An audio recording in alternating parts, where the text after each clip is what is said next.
everyone! So I was asked to make a demo of making a little box. This particular box was going to be for ashes, so it would have to be sealed with glue when it's done. I made a tiny little sample just so you can see how it would work. Okay? Just like this, and then the lid would be glued on. The reason why I'm making this surface area so big is that if you're going to glue something, it actually helps to have a larger surface area so that the glue can really stick. So let's make a bigger version of this. First thing that you're going to need is you're going to need to decide how big your base is going to be. So this box will have 3 of the same layers: the bottom, the top, and the lid, okay? So 3 rectangles the same size. The size that you need, you will have to decide for yourself. I'm making a very small version of this. Obviously, make it as big as you need to.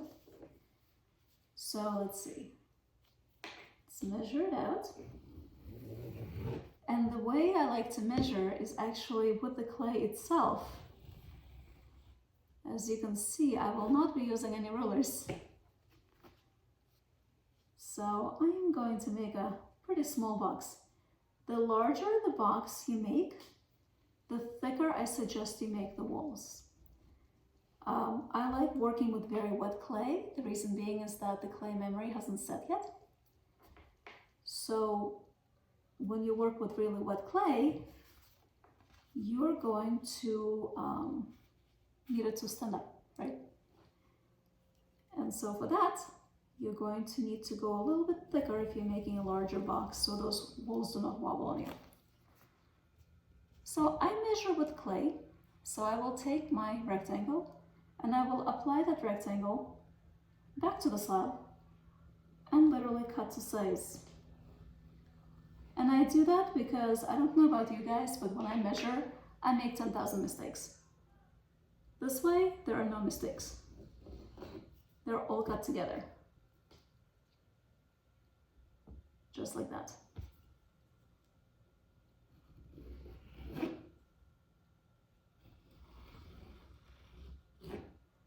The clay that I'm using, this is stoneware.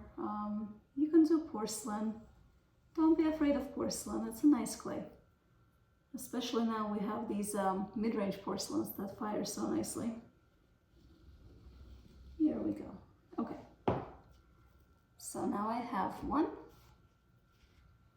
2, and 3 rectangles. And I know for a fact that they're all the same size because I literally measured one with the other. Next thing that I'm going to do is I'm going to make the walls. I'm going to take one of my rectangles and I'm going to lay it down on the slab. Now you have to decide how big your walls are going to be too. But say I'm going to go for an inch or so. Maybe a little more. So I'm going to measure out kind of about an inch out. And this is going to be this wall right here. So again, I am cutting it to the size.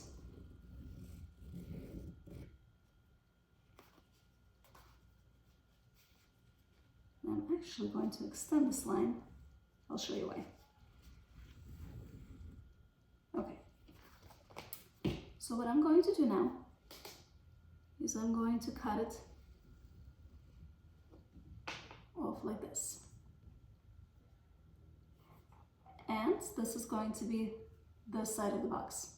I need a side here too. I'm going to use this side to measure an exact match.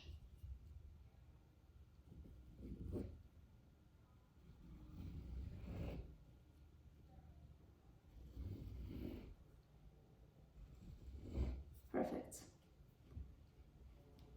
Now I have 2 of them that would go on the shorter side and they're perfect. Next, we need the long side. This is why I already made a cut along the long line. So what I'm going to do here is I'm actually going to lay down my short side to measure the thickness. And then I'm going to use that thickness to make the length.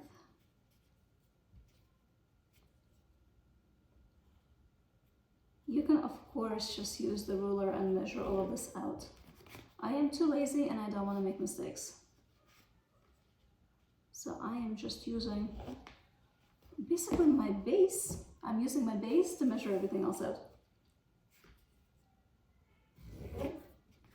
And now guess what? I'm going to take this long side and I'm actually going to, I'm running out of slab here.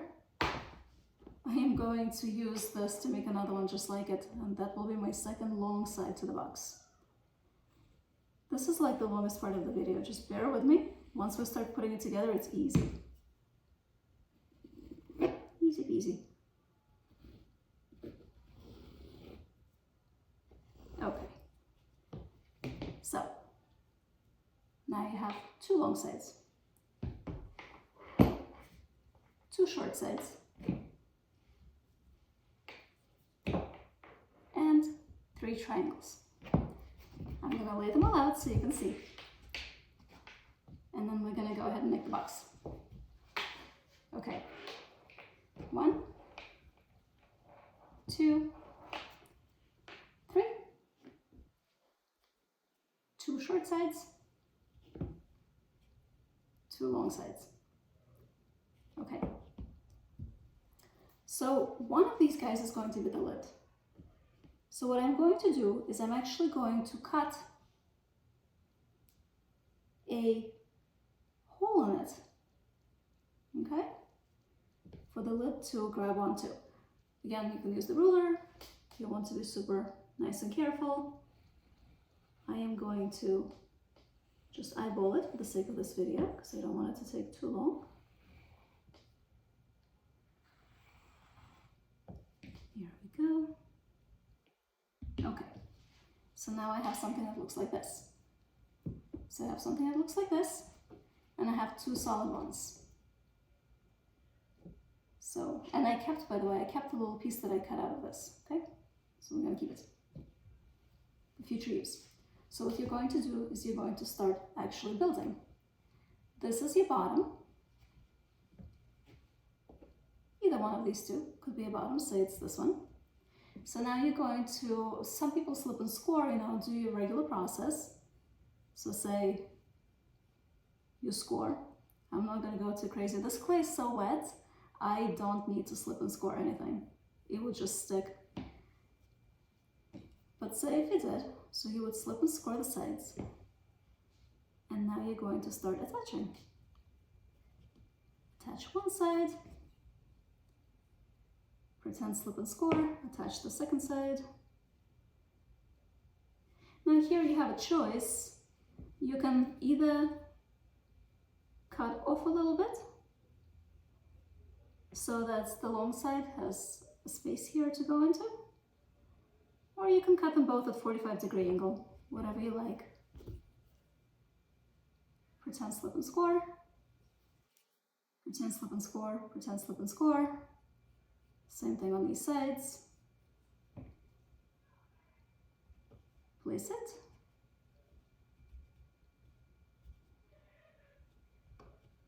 Smooth it down. Now, I personally am very obsessed with the edges, and in the seams, I like to lay a coil and blend it in so that I don't get a crack, especially with these rectangular forms, especially if you're working with porcelain. You want to reinforce your seams. Okay, and so far I have something that looks like this. Okay, I'm going to do the same thing on this side. I am choosing to just take a little bit off the edge to give my fourth wall some space. I hope you guys can hear me. I'm talking to my table, not to the camera. I'm not a video maker, I'm just a potter. Why am I touching this? This is my long wall. 10 slip and score. Same thing here, right? You would slip and score here and here. Attach.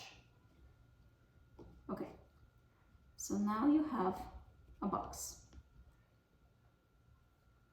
But it needs a lid, and it needs the top. I'm just gonna try to make it somewhat decent, at least for the video. Okay, so now you have a box, right?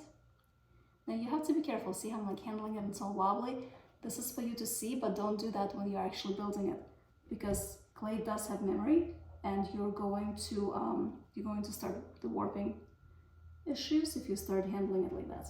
So try to keep it nice and steady, you know, all straight.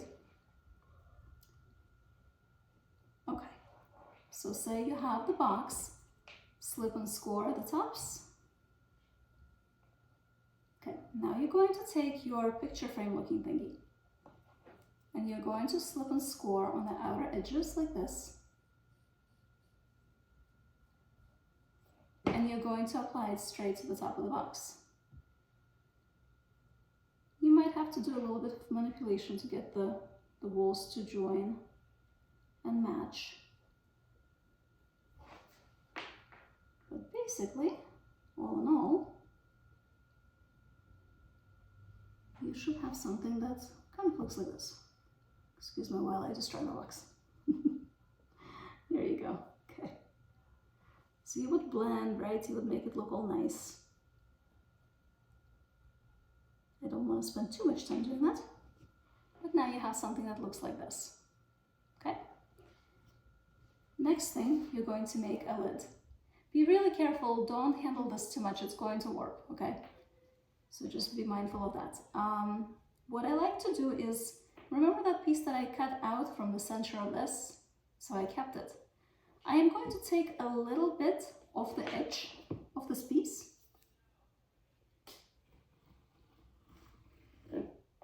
Just a little bit. Like maybe a quarter of an inch. Give it a little bit of wiggle space. As you get more experience, you can take off less. And you would slip and score your lid, you would slip and score this thing, and you would attach it right in the middle. I'm eyeballing it and hoping that will fit. Sometimes you have to move them, but it should fit right on here. And then when you lift the box, it would look like this. The reason why I have it is just going to help the lid be centered and not just like slide around. Yes, you're going to glue it, so it probably doesn't matter. You could probably just do like this without the little piece in the middle. You could probably just do a slab, but I don't know, I like to like kind of like center it and like anchor it in a little bit, you know? So that would be your lid. Okay, that would be your box. Now, if you want to do something cute for the top, I know the person that asked me, this was for a specific person, and it had to do with knitting. So you could do like a whole bunch of coils until it looks like a yarn ball, and you could affix it to that to make it like an actual lid. It won't be lifted off because it would be glued to the box, but it's cute to do. And then if you want to make legs for the box, honestly, sometimes I use the same slab, and I would just cut like little 4 squares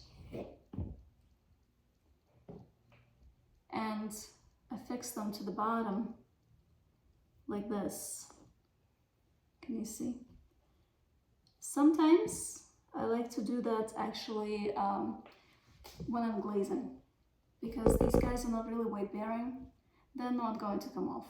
So what I do is I actually bisque everything separately, and then sometimes I will put glaze here and I will just stick it on. And the only reason why I do it is so that this part does not sag, especially if you're working with porcelain. Porcelain likes to sag when it's getting fired. So sometimes if you fire it with the feet like that, even though they're tiny, but sometimes you'll have like your box will actually deform, which is really unpleasant. So very often I will actually fire the feet separately, and then glaze them on. And that seems to help. It seems to help. It can still warp, especially porcelain is like famous for that, but it seems to help to be at least bisque straight and very importantly dried straight. And that seems to help. Okay, so this is basically a box. Let me know if you have any questions. I know I went very quickly. Drying is super duper important with this because you're going to have warpage, and warpage is what's going to be so annoying, and it's going to destroy your project several times. So I like to dry everything separately. This, by the way, can also be fired and dried separately. And I would just dry it under weights. See, I didn't actually attach this thing, so it fell off. But stay in there. Okay. So sometimes I would just like lay it like this, and I would put like a baggie of rice over it to try to like really weigh it down. And then for the box itself, I use towels. So I will wrap it in a towel. I don't really have a towel here right now, but it's like pretend like this is a bath towel. This is wet, but it will be dry. And I literally just drape it. Sometimes I will put the box on the towel and then drape. And this will ensure that it dries evenly, that nothing, the plastic can sometimes like drip the water back onto the piece. The towel won't do that, so it will ensure that it dries very evenly. You know, it doesn't matter how fast it dries, it's how even. So this is okay to do for that reason. And then, yeah, then you start, you bisque fire and you do whatever decorations you want. And you glaze fire, and then you can use glue. I like to use, I've really been into like the 2-part epoxy recently for glue, but you can use E6000 as well, especially, you know, non-functional is whatever will hold it basically. And that is how I would make the box. You probably can't see that. Here we go. Okay, you guys. I hope this helped. Let me know if you have any questions in the comments, and yeah, and if you want me to make any other videos, let me know. Have a good day. Bye.